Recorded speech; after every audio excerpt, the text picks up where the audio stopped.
Civilization requires an anchor. The earth is thus mapped into intelligibility. This axis, cutting through the Wei River Valley, is not a natural waterway, but a chosen orientation.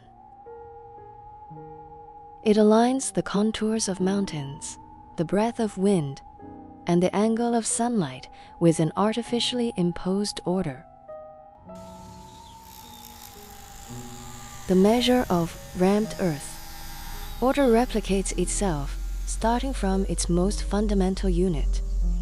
The consistent thickness of each rammed earth layer is both an engineering metric and the frequency of governance.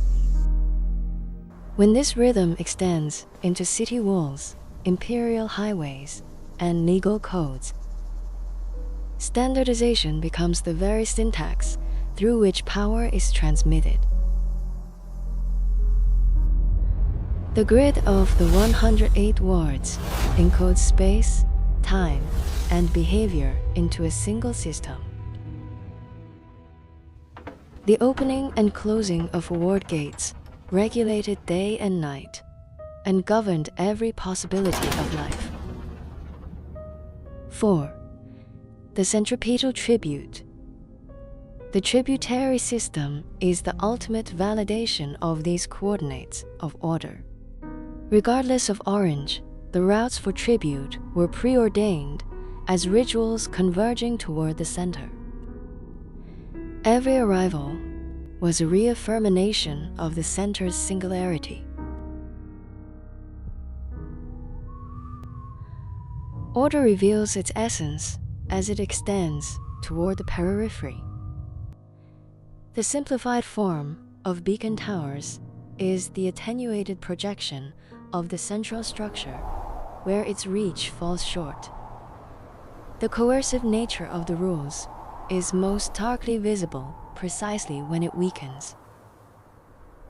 When bell and drum replaced the sun's shadow, time became a rationed quantity. Calendars corrected celestial phenomena, measurements disciplined perception. The measurement of time was ultimately to synchronize the cosmic operation with human institutions. Order does not expire with the succession of dynasties. It merely changes carriers. Subway tracks still traverse the ancient axis underground. Contemporary planning still negotiates with the grid of a millennium ago. Structure possesses a longevity deeper than dynasties. Structure possesses a longevity deeper than dynasties. It is precisely this highly replicable, precise structure that allowed civilization to survive through turbulence. Order was not designed for liberty, yet it secured the possibility of continuity for time.